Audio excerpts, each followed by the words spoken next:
We love hip hop. Just cutting in the studio. That's it, man. Just go 1-2, you know? And you were saying that you got the home studio going on and now. Yeah, I got a basement studio, so, you know, just... It's rough, right? But as I go along, I'm going to put the booth and set it all up. And it's just for rough drafts. It's just so I can get the thoughts out when I'm fresh. And we got kind of a little bit of a rolling start going on over here. But let me ask you, right? You know, early in thing. Oh. Sorry, that's my sound effects. That's all good. We love hip hop. Let me ask you, as a father now, right, and as a family man, right? When you get it's time for recording, right? How does that happen? It's like, you know, the inspiration hits you. Are you at the table sometimes eating dinner, and it's like, you know what? Later on, I gotta record. Like, how do you separate from the fam to go and like get into the man cave and go get your recording on? It's hard, yo. It's hard, but I still make it happen because my fam is my most important first priority. Like, I don't care about nothing else. It's all about my wife and chicken. Mm-hmm. You know what I'm saying? So like that comes first. But when I get hot, they know. Like I just move different. I gotta go downstairs. What's happening with you at the table? Did they see a look in your eye? Like they must see something. They must see something. I get antsy or something. But when I gotta get some bars out, they know. You know? Yeah. Sometimes chicken comes downstairs and tries to jump in the mix, put on my headphones, all that stuff. But I'm still able to get it done. But a lot of times I record at night, like late night. So once everybody's gone to bed and stuff, I can get it in and get it done properly. You know? Cutting heads off on the mic and stuff. You know what I'm saying? That's it, G. Like, that's what it is, man. I got to make it happen. You know? And, you know, before we even start, and if you can get a little bit closer, or you can pull the mic a bit closer. There. Yeah. All right. Or I can pull my seat up a little bit. Yeah. All right. I wanted to thank you. I want to thank you. Okay? Yeah. For back in the days when I was inside. Mm-hmm. One, for being one of the only people that came through the visit. Yeah, of course. Salute to you for that. Thank you. But also helping me put out the Connect Volume 5 while I was in jail, the mixtape. Yeah, for sure. That's what's up. That was a priority. You got to make it happen, man. Like, yo, shit. You always know I was always ripping for the men that were locked up when I did SARS, you know? Yeah. Hold on. I got to put an air horn on that one right there. Yeah, facts. I always got to rep for the men them that are locked up, you know? If you don't, then they don't have a voice. So you got to give them that voice, you know? Yeah. Listen, man, let's start this off. All right. Okay. I'm really excited to do this because there's one thing to do a bunch of interviews and stuff like that, but like I'm getting a chance to sit here and chop it up with a friend. My homie. You know what I'm saying? Pop star, you already know. So let's get it started. If they only knew. They only knew, you know, but let's just allow that, you know, just keep a focus on this. You know? Bro, I got so much questions. Let's get it popping. All right, let's do it. Yeah. Imagine me not a stone bone billa, underilla, a stone cold killer. Jeez. Oh man. Big tune that. Big tune. I'm actually on detox, so you know what I mean? Just allow that tune right now. You know what I mean? I'm trying to stay focused on the rhymes and focus on the business aspect of this, and I don't want to be smoked out. You know what I mean? I want to smoke up the mic instead, you know? Don't worry, I'll do the smoking for both of us. No doubt. I'll be back though. I am quit forever. I'll be back. I give myself 6 months and then I'll be back, you know? Light break. You know what I'm saying? Just to make my mind condition, you know? So we back at it. It's your boy Friday Ricky Dread here with another interview for your head top. Before we get into it, let me give a quick salute to the sponsors. Yep. Big salute to the sponsors. Diamond Club. That's the sign you see behind me right here. Hit them up on their Instagram page, Diamond Club _Canada. Also, you can find them on the 7 Days of Weed website. Use the code We Love Hip Hop and get yourself a little discount on some of that loud scene. Also, if you need some blem, hit up Steamin' Hot Grabber, okay? They got some grabber on the table over here. They got grabber shakers, all types of good stuff. Hit them up on their Instagram page, Steamin' Hot Grabber. Use the code We Love Hip Hop and you get yourself a little discount. Scene. One more thing. One more. Big salute to Candy Farms, okay? Candy Farms TO is their Instagram page. They gave me a nice little care package. I'm smoking some Death Pink OG, or I'm about to. Okay, hit them up on their Instagram page. Once again, Candy Farms TO, and that's Farms with a Z. And let them know that We Love Hip Hop Boys sent you over. But like I said in the beginning of this interview, I'm really happy to get this popping today because this gentleman right here, we've gone through a lot of things together before a podcast was even thought of, bro. Way before that. You know what I'm saying? And, you know, from being somebody who's put his flag in this Toronto hip hop scene from time with mixtapes that have collaborated people from all ends of the city and south of the border, okay? From being part of a legendary crew which spawned producer of the biggest rapper in the world, Drizzy Drake, okay, as well as keeping the hip hop faith strong when it comes to real lyricism and just real hip hop. We have the return of Trey, aka the Rhyme Animal, in the building. I ain't holding back, they quarantined off the last place I recorded at. Yeah. This is more than rap. Jeez. Yes, sir. I'm here. Welcome back. And you're We Love Hip Hop alumni. For a lot of people who don't know, I think you were like episode 10. Yeah, it was mad early. Listen, man, he was a big man too, you know, but I knew he had to be somebody by the way he looked, so I wanted to make sure he had my CD, put it in his whip, whatever, right? Yeah. So I approached him, but I guess he didn't want to be approached, you know what I'm saying? So I just said, yo, Doug, you want to listen to my CD or whatever, you know what I mean? Mad early. I was just supporting the thing at the time, Yeah, you know? yeah. So, you know, I jumped in and made sure, you know, you had some content, you know? I don't even think that we have the video's not even available that. I know, right because now. that was on the channel that got squashed or whatever. Yeah. Right? And to be honest, like, our production was trash back Yeah, then. that's all good. That's all good. You know, like I said, that was just on one us just to make sure you got your feet off the ground, you know? Yeah. So I'm happy to have you back over here, you know, years later now that like we've got to this point here, and I feel like I got better at interviewing. Yeah, for sure. For sure. So, you got your niche now, you know? Yeah, I want to be able to really chop it up with you today. Now, you got some new stuff that's out. Okay, tell me about the new releases. I've been watching you on the gram. I see you working towards like a full project. Yeah, I got a lot of projects on the way. I'm not gonna really break them all down because I want to keep it a surprise. You know, when I come, and that's it. You know what I mean? I'm gonna hit you when I hit you. You know, but I have a lot of songs I'm sitting on, a lot of work that I'm putting in, and I'm not gonna stop working until I crack this code. You know what I'm saying? So yeah. I'm just really just trying to stay focused. Being taken serious as an artist is all I really want from anybody, and that's it. You know, like I'm focused on what I'm doing, and I want to make it happen. Yeah. But I have no expectations or any kind of, you know what I mean, things that I want from it other than, you know, just being heard. You know. Like you were on a hiatus for a while because I would say 2018, you kind of stopped releasing as much as you were before. Yeah, 2018, I did an album with my rap partner, Mezzaih, Noise Up. It's out on all platforms. Make sure you check that out. Yeah.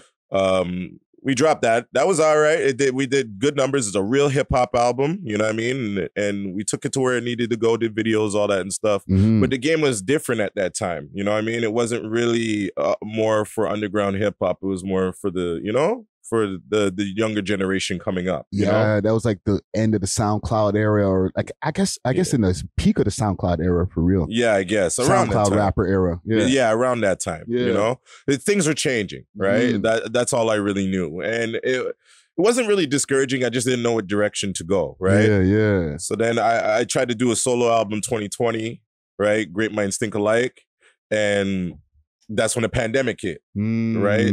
So it just kind of got to the point like, what do I do now, you know? Yeah. Then I had a baby, and I just wanted just to focus on that for a little while, but something bit me the end of 2022, where I just got this battery in my back to go, and I just worked on tracks all year, got myself together, and found my little formula, and now I'm running with it. You're off and running. I'm off to the races with it. You know? So tell me now, like being back, releasing music, you know, being back on the gram more often, posting and stuff like that. Like, what do you feel now in this climate of scene here in 2023, 2024? Well, I gotta honestly say, posting and all that stuff is not comfortable for me. I don't like to really do that stuff. I'm trying to get over that, because, you know, you need to make sure that you show people who you are if you want to be noticed, right? Yeah. It's time consuming, and it's something that I don't really like to do, but I'm realizing it's the best thing for what I am doing, right? So I'm trying to take it day by day, you know, doing little videos here and there and stuff like that. But, you know, I'm more interested in just promoting my music. But yeah, posting is something that I got to get better at. And, you know what I mean? And take it more serious. Start going live on Instagram and shit. That Have you gone live yet, bro? I've never done a live in my life. Really, eh? No, I don't know. I don't understand it. Like nobody, like, you know, I don't know. It's not like people wouldn't check in. I'm sure people would tap in, but like a lot of people would tap in, bro. Yeah, I find that lives are more for, you know, I don't know. I don't want to label nobody or whatever they're doing for what they're doing. You know what I mean? It's just for the message that I spread. It sounds better on music for me than it does on a live, you know, stream on my phone. You know? For instance, but maybe there should be a day where I have to go live, but I'm waiting for the importance to build up and, you know, the fan base to build up so I can actually talk to the people I need to speak to instead of like hoping people are listening. You know what I mean? Yeah. It's all a matter of time, really. You know? Yeah, exactly. So, okay. Now that I have you here for like a full interview, I want to go back into the Trade a Rhyme Animal history. Yeah. And then we'll take us full circle to where we are now. All right. Big salute to the sponsors, Diamond Club, with delivery all over the GTA and now all across Canada. They got the best selection of flour, edibles, and pens, and all types of goodies that you need. You can find them on their Instagram page, _Canada, or you can find them on the 7 Days of Weed app, as well as the Leafy Things app. Let them know that you heard about them through the We Love Hip Hop Network, and they may give you a discount. Big salute to Diamond Club. Cheer! So, okay. Grew up here in Toronto, Saga specifically. Yeah. I was born in Toronto. Etobicoke, grew up till I was in my teens, and then I moved to Mississauga. Okay. Now, mom and pops, brother and sister, all right? Yep. When you guys moved there, were all of you, you're the youngest out of everybody. Yeah, I'm the youngest out of my So family. all of you guys moved to Saga. Yeah. What was that like when you guys first got there? Well, there's nothing in Saga at the time, so it was like we were surrounded by a lot of bush and farm, and you know, it was just like pretty much just square one, and that was it. You know, but it built up over time, and it was the best thing for my parents at the time because you know they got themselves a house, and the house increased in value and stuff like that. It was just the right move for them. You know, I was just tagging along, obviously. You know what I mean? But yeah, it was good for them. So. You know, went to school out there and did my thing, and you know, but I was still downtown all the time. You know what I mean? Regardless, but you know, it's just where we rested our head. You know, in school, like, cause you're you're a taller nigga. You know what I'm saying? Yeah. Were you into sports and stuff like that when you're in school, or were you always into just hip hop? I more play with a ballpoint pen than a basketball. But I played basketball, I played baseball, you know, I did all those things, you know, like regular kid shit, you know, I did taekwondo, all that shit, you know. Yeah. But rap was just my main thing. I just loved to rap. My brother inspired me to rap. He's my mentor. So he's a DJ too. Yeah, he's a DJ, right? Yeah. And so he does this thing, and I always wanted to like, you know, jump on his mixtapes and impress him by what I did. So that's where it all started. He actually named me the Rhyme Animal. I burst in his room one day and I started spitting some raps, and then he called me the Rhyme Animal, and I've kept it ever since. Oh. You know what I'm saying? So he actually named me and put me in on the conditioning that I am today, you know? That's crazy. He reviews all my joints. He makes sure that he makes the orders for all my albums. Like, he's very involved in what I do. I did not know that, bro. Yeah, he does. He does. Everything that I do, he hears. Yo, and he's there playing records from time, okay? Right? And big up your brother and his DJ crew and stuff. DJ like Lovely, you already know, brother. I also work out with him every other day. Hustle and Muscle. Hustle and Muscle. That's my workout partner. We get it in. Consistency Cartel. You already know. Yeah. So him and the boys are running tunes. They're playing out in places and stuff. What was the first tune that you heard that started prompting the Rhyme Animal bug in your brain to like want to start even impressing him? Holy, that's a good question still. Because there's always that one that you first hear and you're like, what the hell is that, bro? Yeah, I can't even recall what the first tune would actually be because I've heard so much music out of his basement that made me do it. I would say it's a collective of everything that he does on the tapes that made me more excited to do it than just one song. It's more being a feature on the tape. Beside all the music that I thought was dope, made me more interested to be on the tape than, just one song itself, You just brought up an interesting point because you wanted to be on your bro's tapes. Did he have other local artists on his tapes? Not really. Like sometimes he would get 1-2 people, but it's more he was just focusing on getting the new music out. Like Goodfellas was his crew at the time, and then he did his own thing.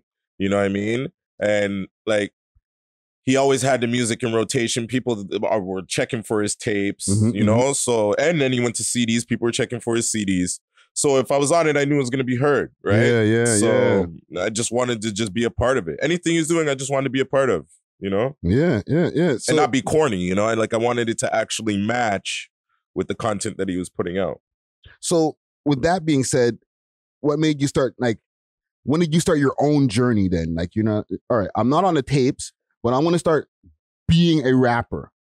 I would say about 98, 99 is when I said, I want to start doing this. You know what I mean? Interesting. Like early, I was like, okay, yeah, I want to do this, but I didn't know how to do it, what to do, where to go. I had no idea. I didn't even have a producer.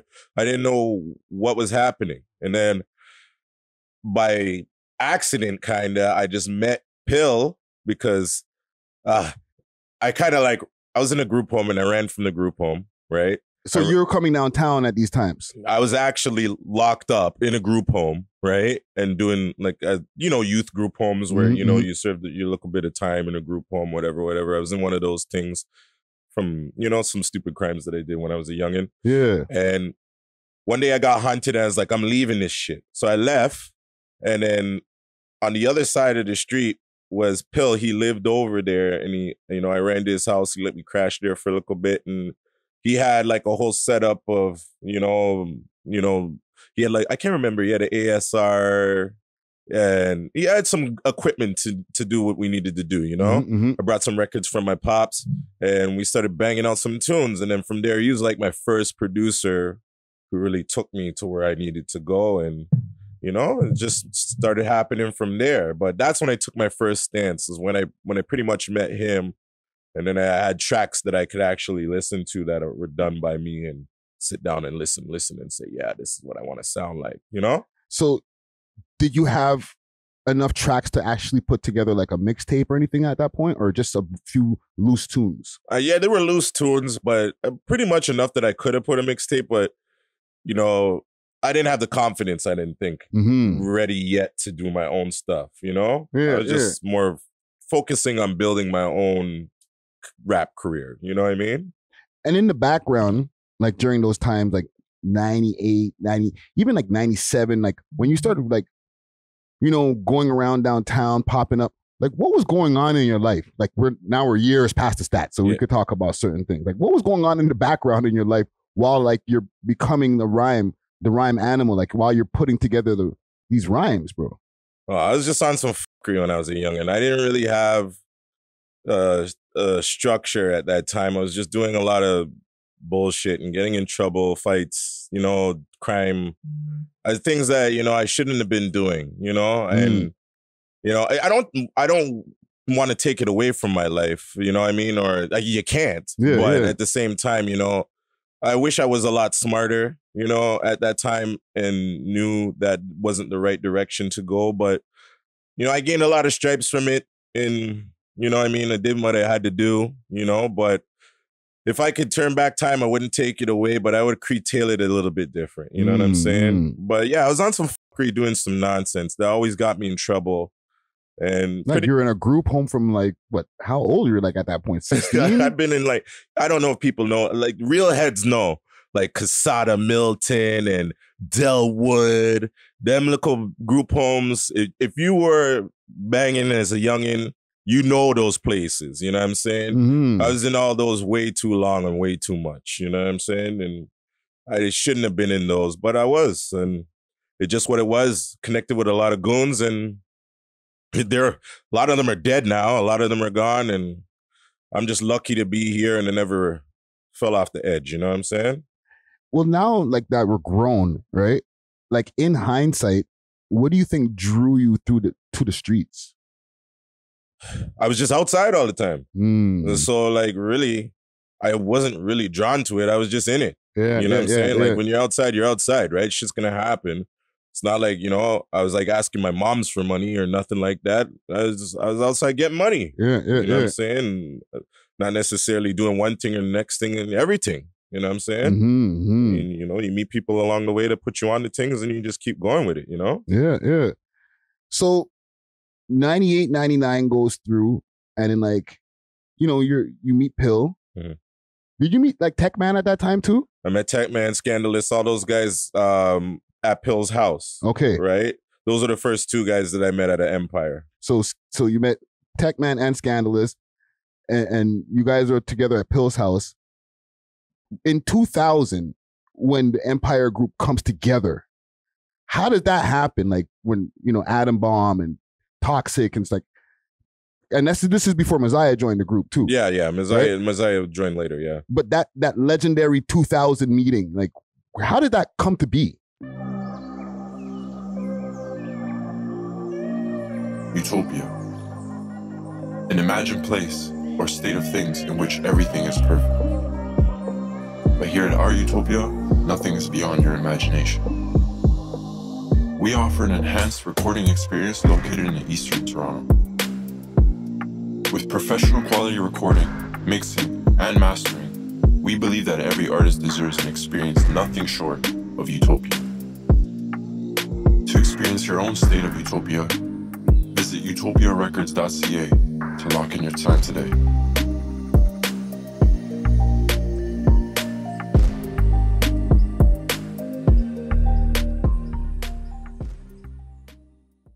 Well, okay.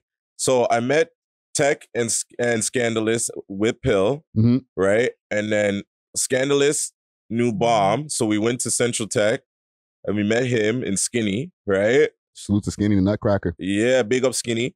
And from there, Bomb told us that he knew a crazy rapper named Toxic. And like at that time, Toxic was the best out of all of us. We were like, call him the weapon for a reason. You know what I mean? He was just dangerous. He still is to this day. Facts. You know what I mean? But yeah, so we all met through joinings of other people, you know? So it was just like a chain connection. And then we all came together. We realized that we had the same mutual skills. And we just all developed them by freestyling, going around places. We used to go down to the C&E and battle people. And you know what I mean? Like, we used to do a lot of things, you know? Just try and test their skills, sharpen them up. People would see us everywhere. They knew when we were coming. They knew what it was about, and they knew what we were about. And that was all we really wanted, you know? And you guys are recording. You started with Pill. When does... At the time, we were calling him Bibber. Yeah, Bibber. But now people call him 40. Yeah. Right? When does 40 come into the fold? The rhyme animal. Wow. That's a good one. That's a good one. Trey.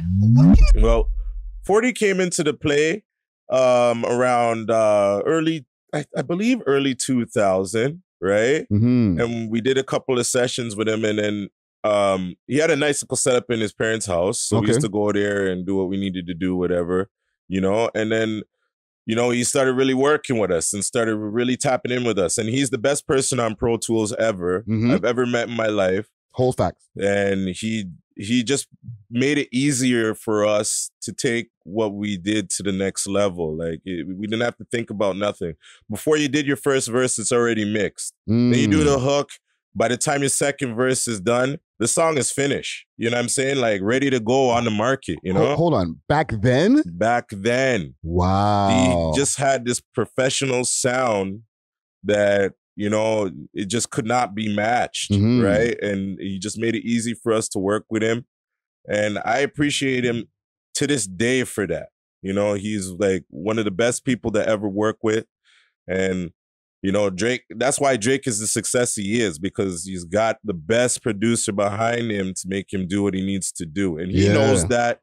We all know that. You know what I'm saying? And, like, I love Bieber. He's like my heart, you know what I mean? That's one of like the closest people to me in this music shit, you know? I don't see him as much because he's always across the world, but we'll tap in soon and we'll get what we need to get done. You know what I'm saying? But yeah, he came in around 2000, early 2000, and then we started really doing the empire from there. Before, when it was just Pill, we were Runamuck Rappers. Okay, right? So you weren't Empire yet. It was under the Empire title, right?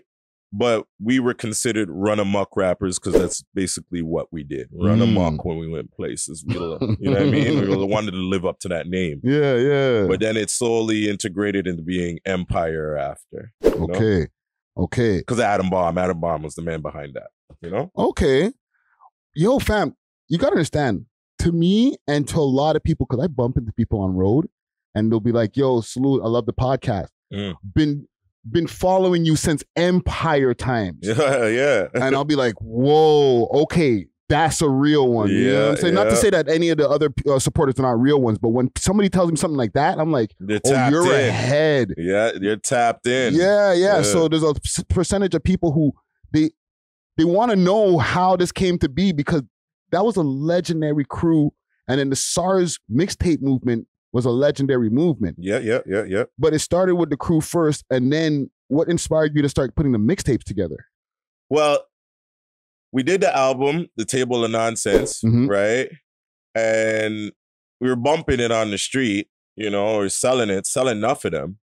And we were selling it with other mixtapes too as well, the Who Kids, the Big Mics, you know, like all of those. I was known for selling mixtapes, you know, downtown, on Elm, across from HMV. Anybody that knows me knows I was out there doing that, you know, and I was selling my own shit as well. And I just realized I was selling so many people's mixtapes. Why wouldn't I sell my own? Sell your own, right? Yeah. Why wouldn't I promote our own talent out here? Like, it only made sense. There's so many rappers in the city that just don't have a voice or a collective to be on, right? Because everybody's on their own thing. So I was like, I tried my hardest to bring it together, which was not easy, right? It was very difficult. But over time, it got easier once people realized what I was on and what I was trying to do and the level of standard that I wanted to keep it at. You know what I mean? Yeah. But that happened around 2003 when we did SARS, around the SARS epidemic or pandemic or whatever it was. When that came to the city, wanted to flip. You know, I didn't want the city to be known as a disease, so to say. So I wanted it to flip it, you know, a negative thing to a positive thing by saying it's sick artists running shit instead of severe acute respiratory syndrome. And were we ground zero for SARS?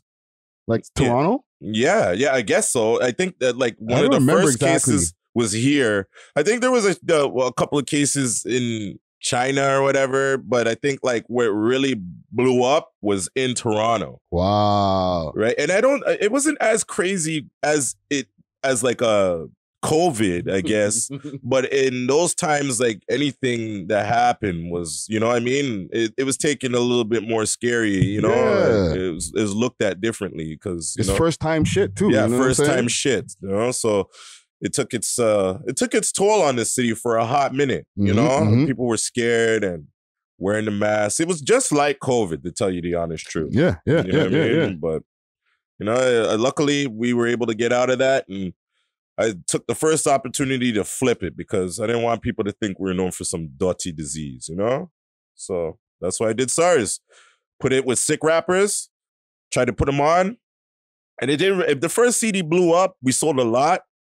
Lots, like a lot. What do you think helped it blow up? Like just being on the street, or because remember Project Bounce was trying to pop off at them times too. Project Bounce was running. So I think it was Project Bounce which really, you know, took it to the levels because people knew the names that were on the tapes, right? So that kind of helped too as well. And people wanted to see what the Canadian market was about too as well, you know? So, but it didn't matter. I put it in their hands and sell it same way. You know what it was. You came with your CD too at them times. The Kinetic Volume 1. And you dropped a whole bunch on me. I remember. That's the first day I met you. When you pulled up, in the Jimmy. I remember that. 2001 Jimmy I had. Yeah, I remember that. And he dropped a whole bunch on me and I started bumping them out there. You know what I mean? So yeah, you know, like that's just a thing that I knew would happen if I was just pumping it on the street and making it happen. I knew eventually it would evolve to what it's supposed to be. Yeah. You know, just put it in people's hands and sell it. Put it in people's hands and sell it. You know? Yeah. Just redundancy. Straight, you know? Chopping them.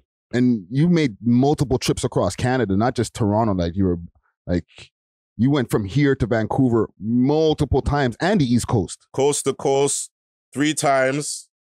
I've gone across Canada all over the place multiple times, but I've literally gone coast to coast from like Newfoundland to not even Vancouver Island, you know? So I've gone from island to island, not even coast to coast. Crazy. You know, like 3 times in a row, you know? So that was good. I loved it. I went across Canada.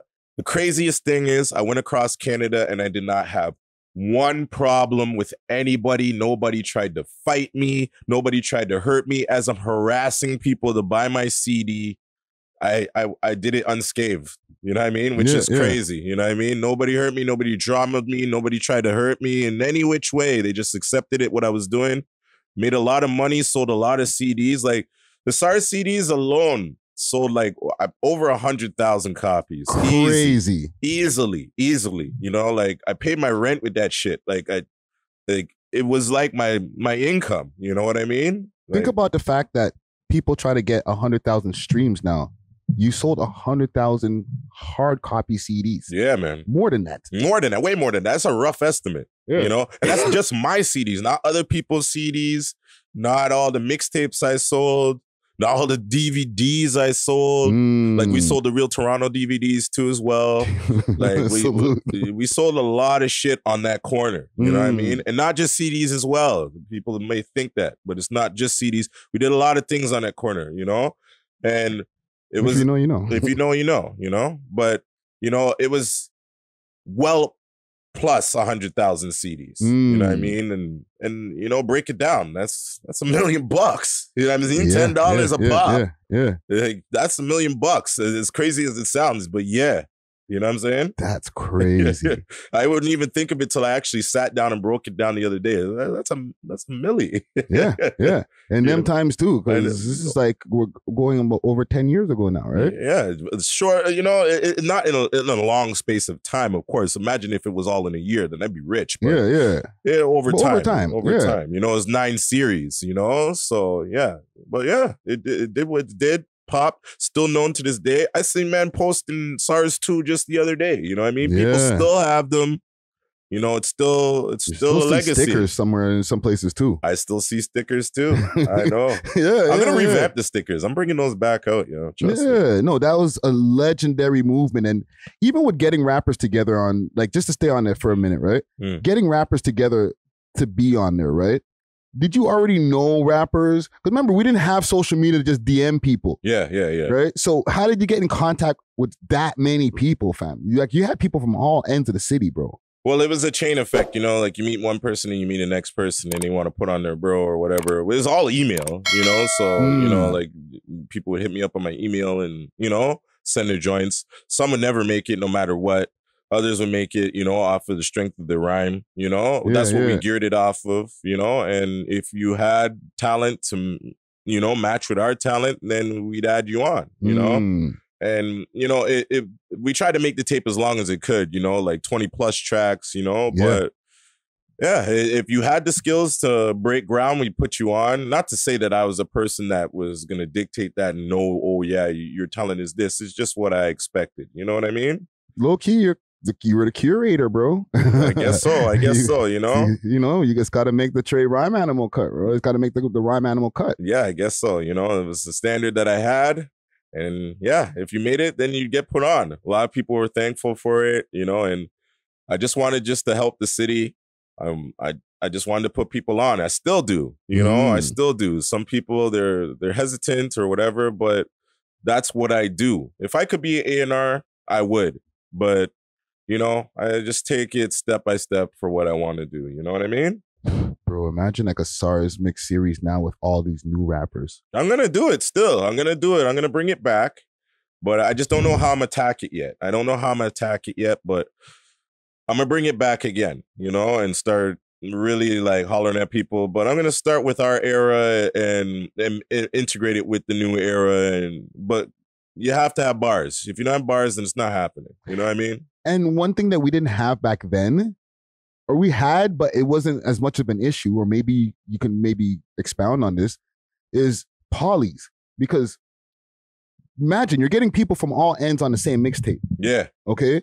So nobody ever had an issue being on the same mixtape as another person.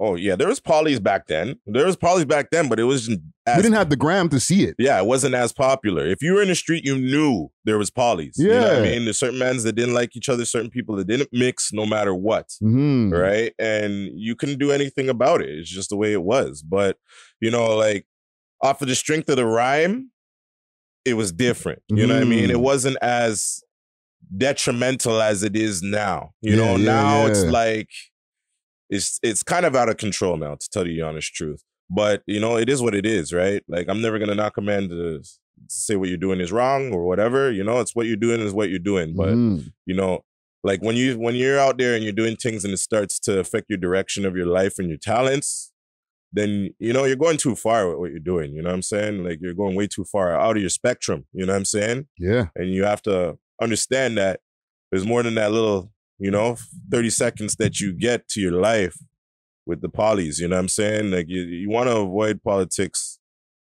at all costs, because once your name starts spreading around negatively, it is what it is. You know what I'm saying? Yeah. You have to fend that for nothing. You know what I mean? Like, you really want to do that, or do you want to be successful with your talents, really? You know? Yo, to each their own.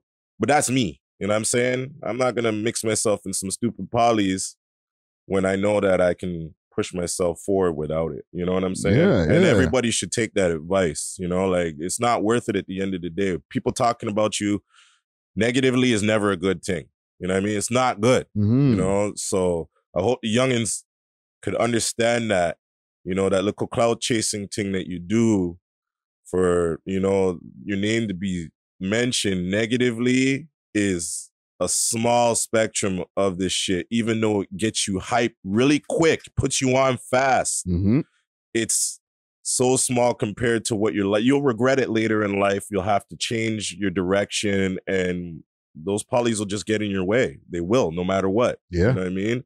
You don't want to be in that. Trust me when I tell you. Yeah, You know what I doors mean? will close on you and all types of shit. People will die, and it's all over talk, all over nonsense. You know, I've seen Pollies go from the worst of the worst way before this. So trust me, just think twice about what you're doing and stay out the Pollies, guys, because trust me, it doesn't work for you. You know what I'm saying? No, It doesn't that's- work for anybody. Yeah, no, that's facts, King. It's crazy because like I never really took it in that like those mixtapes back in the days were really putting together a lot of people that sometimes might not even like each other. And it never hit me until like right now, right here in real time, that like the politics that were happening there were circumvented because they're like, yo, I want to get it on somewhere where I can get my music out there. Well, there was a little bit more of a unity at the time with like the artists in the city as compared to now too as well. Everybody knew who was good and who wasn't. Who did shit and who didn't, right? Because it was the streets. Like, you had to know without the internet. You know what I'm saying? So it was a whole different time. You know what I mean? So I don't know. Like, we even had jail mans on there on the jail phone rapping. You know what I'm saying? Like, I made sure that I got men's that were locked up to be heard, you know? Like, if you know, you know. You can go on my Bandcamp and listen to it for yourself. Like, there's real live jail spitters, you know what I mean? On the jail phone. Like, you got 20 minutes left or 1 minute left, you know what I mean? And bomb, you know what I'm saying? Like, they just go ham on it, you know? Yeah. And that little 20-minute call, they yam some food, we record it. I was even on SARS 3. I got bind up in an unfortunate circumstance. And I even had to host my mixtape from the jail phone. I remember that. Yeah. The whole mixtape is hosted from me in the jail. I was in Don. And I was and the Don Jail's gone now. Gladiator School. Gladiator School. But yeah, I hosted the whole thing on that on the jail phone, orchestrated it. My brethren, arithmetic at the time, he got the little device that connected to the phone. So every time I called him, he would set it up and make sure he gets my voice recorded so I can introduce all the artists and so on and so forth. And yeah, we made it happen. It was dope. That's one of the biggest things that I did that I take pride in. That, you know, that wasn't easy, and I got to also, you know, capture a time in my life, you know, where, you know, I was in an unfortunate circumstance and still made it a positive thing, you know. And that to me is one of the best SARS out of the series too. Yeah. SARS 2, SARS 3. Yeah, those were the ones that really moved. You know what I mean? They really moved because they were real. You know, they were really real. Yeah. And with the crew now, right? You guys are out there, you got the SARS mixtape movement going on.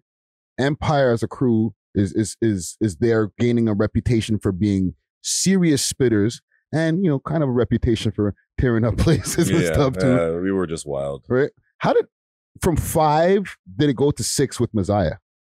Okay, well, I brought in Mezzaih, you know, like, I just said, like, yeah, he'd be a good additive to it. He came around, you know, and yeah, he was, you know, we just started making it happen from there. And, you know, like the Empire was, we were always trying to be, you know, like a conglomerate, like big, you know what I mean? Like if we could add somebody that would aid us, then for sure, it wasn't a thing, you know what I'm saying? But he brought an aspect that none of us had. So when he came, you know, he took it to another level, right? So when he came, we featured him, so on and so forth. And yeah, he was ready to go from we got him, you know, and he just did the tape up and slapped it out. I believe he was SARS 7. Yeah, he's SARS 7. Yeah. And yeah, we just took it in from there. But yeah, it's more building it up and making it a conglomerate was where we were at the time. So that's why we were trying to open it up as much as we could, you know? But before SARS 7, Mezzaih was already around and you guys are a 6-man crew and people were demanding an album. So that's when them started getting together and doing the Get It album. Yeah, I was that's doing when I tunes with popped up and started getting into the back end of stuff, doing the management and all that other shit. Yeah, you came around the same time as him. Yeah. Right? Okay. Yeah, you came around the same time as him. But I was already cutting tracks with Mezzaih way before that, you know what I mean? But like we started doing really good tracks and then people saw the chemistry and it was like, yeah, of course. You know what I mean? It was like one of those, you know what I mean? And then you came through too as well and put us in the right direction to get us where we needed to be at. You know what I'm saying? And then that's when we started really like locking in to get the Get It album, which still people consider to this day a classic. Oh, for sure. Get It. Actually, we got to get that back up on Apple Music. Yeah, we got to get it back up. People are always ask me, where can I get it? And it's on Bandcamp, but we got to get it up on. Yeah, I freaking I've been neglecting the TuneCore for a second, so I gotta go fix all that shit up. But no worries. Making that album, okay. How long did that take, bro?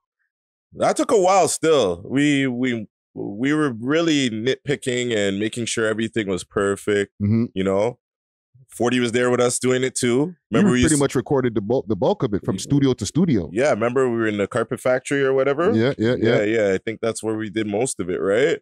And he held us down. He held us down during that whole process. Yeah, that was a great time though. I was really sharp with my skills at that time, and I enjoyed that time. You know, we really took it to where we needed to go. Yeah, you know? yeah.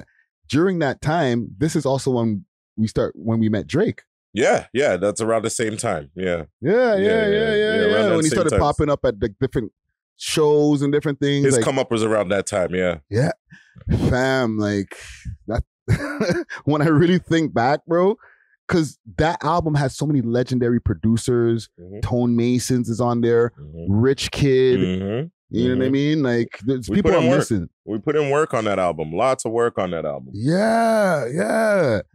So we're out there. We're doing our thing. We're getting our shows because we're doing shows now. We're opening mad. Yeah, enough shows. We had enough shows at that time. Yeah. We were opening for a good amount of people. Pretty much anybody that came, we'd have a slot, you know? Yeah. So the people, obviously I know already, but like, why do you feel that we stopped. Big salute to Steamin' Hot Grabba with a variety of different grabba flavors and dispensers. They got red rose grabba, that red herring grabba, and peanut butter. Hit them up on their Instagram page, Steamin' Hot Grabba, and use the code We Love Hip Hop and receive a discount on your order. Again, you can find them on Instagram, Steamin' Hot Grabba. Now let's get back to the show. Cheer. I would say clash of interests is what kind of put us at a standstill. I can't really speak for everybody because I didn't stop. You know what I mean? So I can't speak for everybody. I still kept it going. I still kept cutting. I still kept meeting new artists and, you know, keeping my thing going. I still kept SARS alive.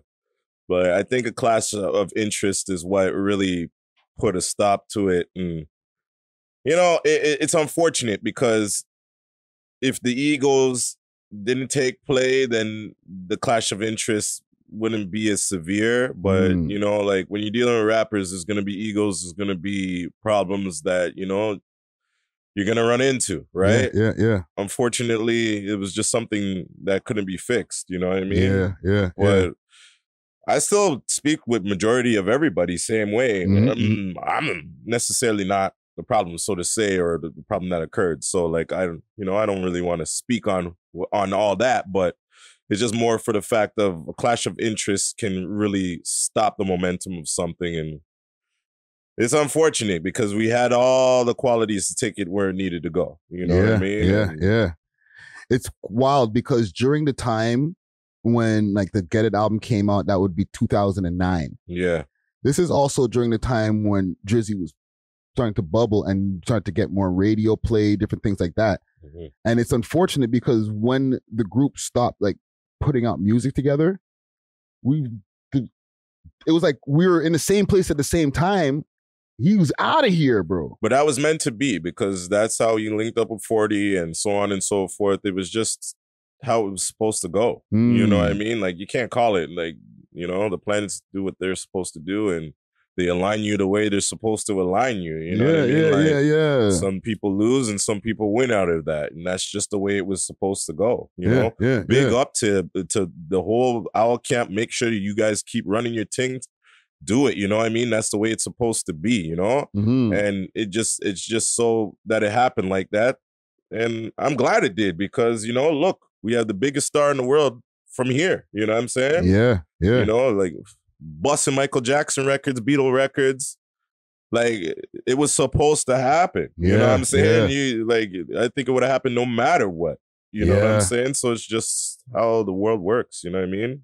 Nah, man. No, salute to Drizzy, man. Like, even though there was some time that we were like a little bit not in the coolest place. That's just competitiveness, you know what I mean? Everybody just wants to be competitive and, you know, that's just competitive. That ain't nothing. That's not. We were freaking hungry back then, bro. Yeah, of course. Now, let me ask you, because Empire was a 6-man crew. We're in 2024 now. Attention span shorter, all types of stuff. If in a perfect world, Empire that survived the whole time, like, through the attention and all that type of stuff. Yeah. Do you think it would still be a viable crew in 2024? Yes. I think that if we even kept it together or even were able to start a thing, I think that people would still check for it. Would it be world renowned? On an underground level, yes. Yeah. I don't think like on a superstar type level, but we don't strive for that. Right? We just spit our bars and it takes us where we need to go. Yeah. But we don't run out of bars, so there would be no problem with that. You know, it's like we just keep spitting and building a fan base. Yeah. You know, so we would be a lot bigger and have a lot more people tapped in, I would think. But yeah, I think that if we could kept it together, that we'd still be able to do it.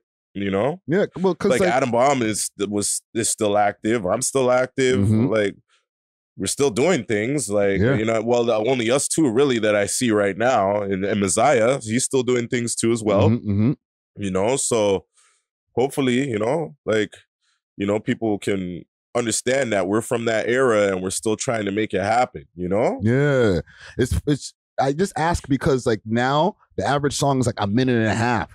Yeah, I know. I know. You know Just what I'm one, like maybe 24 bars in a hook sometimes. Yo, fam. You know? It'll be like by the time next man's about to get on the verse, track done. Track's done. We used to do like friggin' 3 verses, you know what I mean? And track's like 4.5, 5 minutes. Bro, and we it had was still 10 hype, hands though. on a song, I think. It was still hype, though. It was It still was. hype. Like, you'd listen to it from front to back. Like, it wasn't Yeah. whack, you know what I mean? It's just that the attention spans now are a lot shorter, you know what I mean? So it's hard now, you know?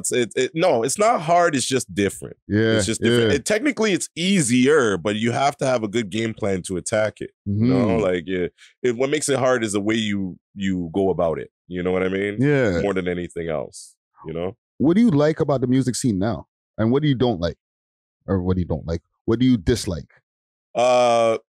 I don't dislike very many things when it comes to music. It's all hard. It's all difficult. So, like, if you already dislike something, you're already putting yourself in a disadvantage. You know, like, what are you gonna do? Cry or get upset about it? Like, it's not gonna change just because you don't like it. Yeah, yeah. It's more for the fact that you gotta lock in and really get it. And that's what I like about this time. You're free. Before you had to go to labels, you had to hope to get signed, get an A&R, this, that, so on, to find you and all that bullshit.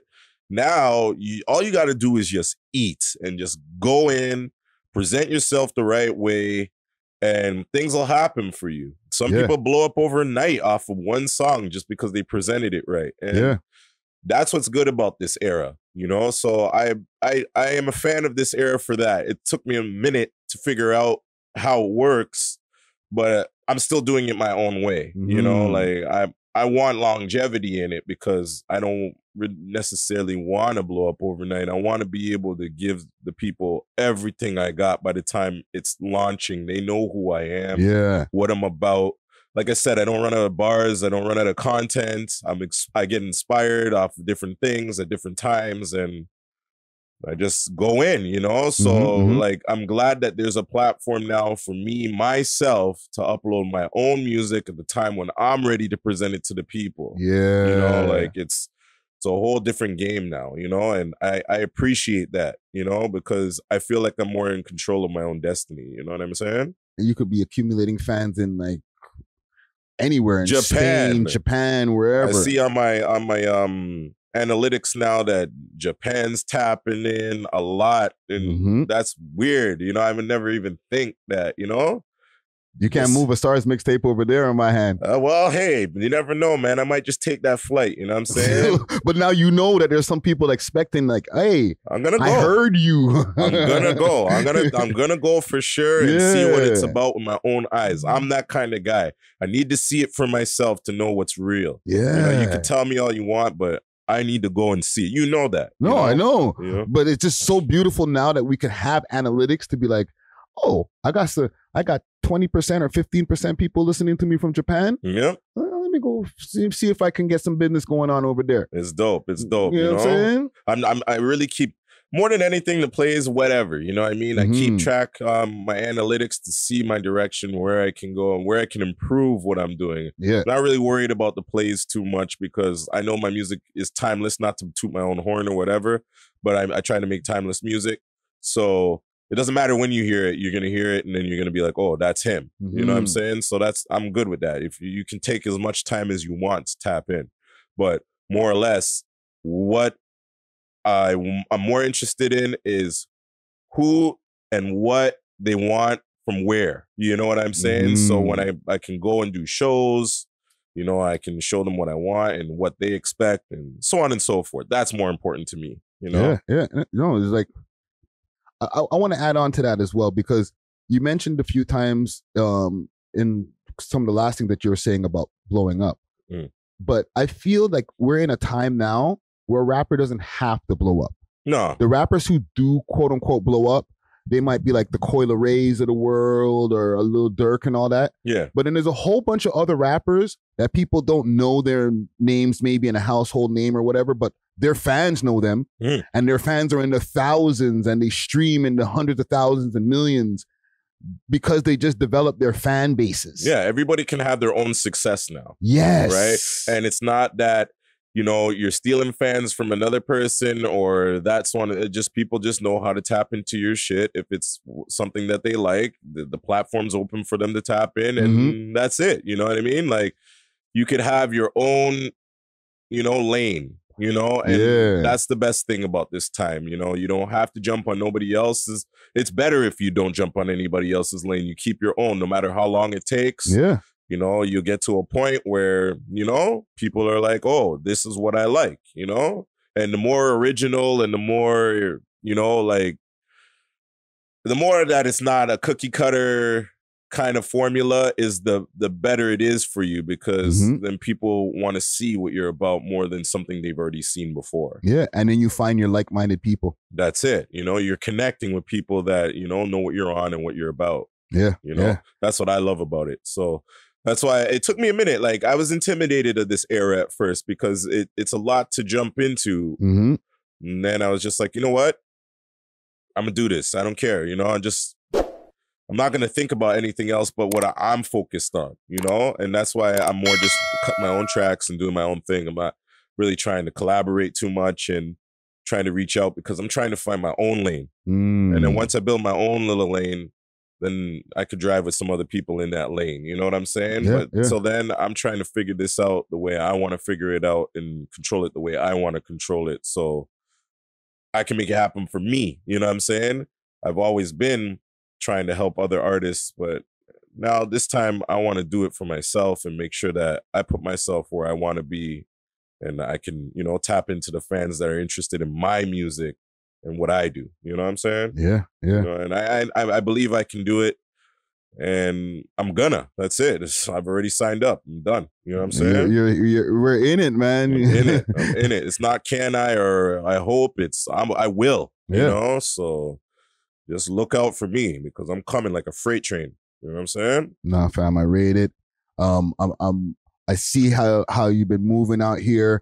You know, you look great. Like you look younger than even before. I see you on the workout stuff. You know what I'm saying? Lifting, I don't know how many freaking plates on a thing, bro. I'm like, holy. I'm pushing. And big on my brother. You know, I started in the pandemic, you know, and well, I was always working out before, like in the condo, in the basement, whatever, you know, like just trying to get it in, stay healthy, whatever. But it wasn't until the pandemic I actually took it serious to actually lift. Yeah. And yeah, it's the best thing that ever happened to me. It showed me what consistency is really about, and taking it further than, you know, your actual limits. You know what I mean? You want to step outside of your box.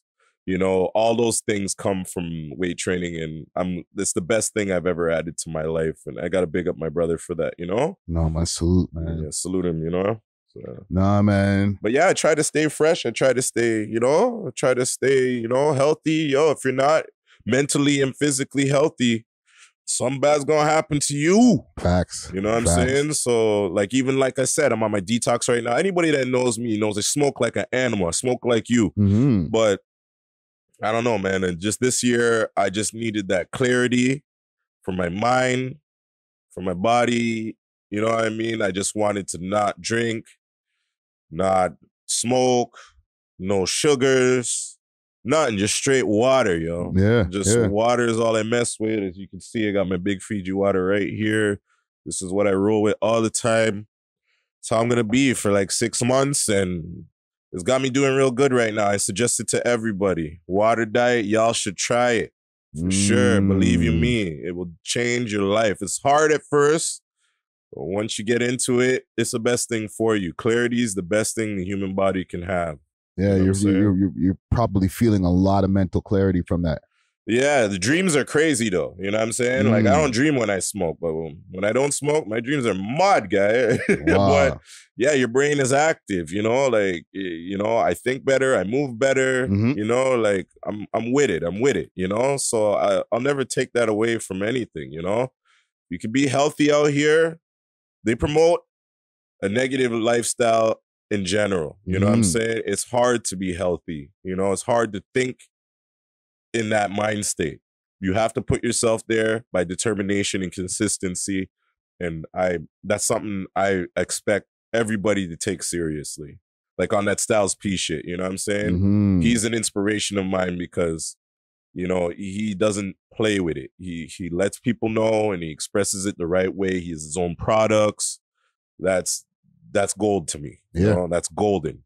Big up Styles P for doing that. And I've been a supporter. You know, I take my CMOS, you know, my black seed oil. I'm on it, you know what I mean? Pharmacy for life stuff. So yeah, you know, being healthy is gangster. You know what I mean? Not all the Pollies, not all of the clout chasing. Being healthy is gangster. You know what I'm saying? I'm gonna make that the title of this episode right here, man. It's the truth. It's the truth. It's the truth. You know what I mean? Yeah. So man. I'm just trying to push that more or less. You know, if you could see it to say it, then it's working. No, I see it and I can see the focus and like I said, like you know what I mean? Pause, like your skin's clear and everything. Like we're not like, I'm not saying that we're old, but like we're not younger men. No, right? We're but like there. when we get to a certain point and people could look and be like, and they have to kind of guess how old we are. You're doing good. Then you're doing good. Man. Yeah, that's it. You know what I'm Like, just saying? keep them guessing. You know what I'm saying? Exactly. That's all. I don't have no time limit on here, so my age doesn't really matter. You know what I'm saying? I'm trying to go as long as I can, and you can't do that if you're not healthy. Yeah, You know that's what a I'm fact. saying? You know what I mean? But I will be back to smoking my ganja. Don't think that I'm done. You know what I mean? I love my weed still, but as of right now, I love my music and my business aspect of this. I want to master first before I take it anywhere else. You know what I'm saying? Well, what do you got coming up next? Like as far as like projects, like I got a lot of things coming. Yeah. Lots. I just don't know the direction I'm going to push them yet, you know? I'm just enjoying doing the little releases, the little videos here and there. I'm sitting on work, lots of work, and I'm creating daily. You know what I'm saying? I'm going to go home and write something tonight probably. Yeah. I have a little sinus infection, so, you know, my voice doesn't sound right, but I don't let that stop me. You know, I still write, I still do my thing, still craft ideas. You know, excuse my voice, you know? But yeah, I'm just trying to make shit happen. And I'm just staying on the level of consistency to make this pop. I want to be 2 years ahead of myself every year. You know what I'm saying? And that's the only way to really make it happen, you know? You got to have the chamber full, you know what I mean? Facts. And that's the way you play this game now, you know? If you don't have an arsenal of shit, if you're just trying to jump off of one song to the next, then you're going to frustrate yourself. Yeah. You know what I mean? Not everything works. You have to have a lot of ammo to be able to test directions and so on and so forth. So that's what I'm doing. I'm building up my whole catalog and I'm just going to lick it off one by one. And then I'll do an EP. Then I'll do an album here. I'll do an album there. And then another EP, singles. I'm just going to mix it up. And I'm going to hit you when you least expect, you know? And that's what I'm known for. That's what I do. And that's what's going to happen, you know? Looking forward to it, man. Yeah, just trying to make it be so, you know? The rhyme animal in the building. SARS. Yeah, man. I'm glad that we got to chop it up here today. I feel that we got a concise story of your come up from the beginning to now. You know, any history that people wanted to get, like that they were like, yo, I wanted to know about that empire, that SARS. We got it. We got it pretty much here still. in the vault. But there's still a lot more, you know, a lot of stories we can't even share. A lot of stuff that happened that, you know, it's in the vault that, you know, you had to be there to know. But, you know, that's just what makes things special, you know. You make a whole Netflix series off of that. Just might. Maybe just might. Maybe just might. Oh, hold on. I think I might got a sound effect for that right there. I might just do that. I might just be the captain of that ship. Don't ever doubt me. I might just do it. So, hey, you'll see what happens. You know? Oh, man. No, thank you for chopping it up with me here today, brother. Of course, brother. Mustang, you know? Before I get out of here, let me give a couple quick salutes to the sponsors once again. Big salute to Diamond Club. Hit them up on their Instagram page, diamondclub_Canada. Big salute to Steamin' Hot Grabber. Hit them up on their Instagram page, Steamin' Hot Grabber. And big thanks and salute to Candy Farms. Hit them up on their Instagram page, candyfarms_TO. Yeah. I'm gonna take us out here. Let me go through the catalog. Actually, what do you wanna? You have any requests, sir? Nah, man. I play whatever. I love all my songs, yo. You know, my one song that's trending crazy right now is Globetrotting. That's big right now. tap into that. You know, that's the tune. Like if you're going on vacation, with somebody special. You know, me and DJ Ritz came up with the idea. Big up DJ Ritz. You know what I'm saying? To come up with the idea that, you know, if you're going to go somewhere with someone special, this is a song you play. We got Century Sam. Big up Century Sam. Salute. She's doing amazing work out here. So I collaborated with her and we just took the song to the next level. And it just goes up every day. So keep running it up, y'all. Keep running it up, you know, and that's what it is. All right, let's get it. Track is Globetrotter. Globetrotting, my bad. Yep. The Rhyme Animal in the building. Yeah. Let's go. We love hip hop.